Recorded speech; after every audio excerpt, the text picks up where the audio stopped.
চিঠি লিখো কত কথা, তুমি মোৰ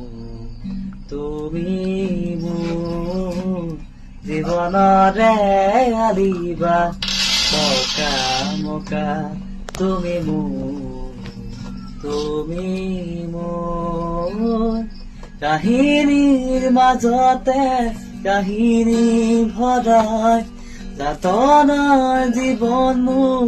নিজে অকা, বেজাৰৰ চকুলো মচি লোৱা, উদাসী ফাগুনৰ বসন্ত হোৱা, তুমি মোৰ হাৰদিজনী, মৰমবোৰ চোৱা না খুলি, তুমি মোৰ হাৰদিজনী।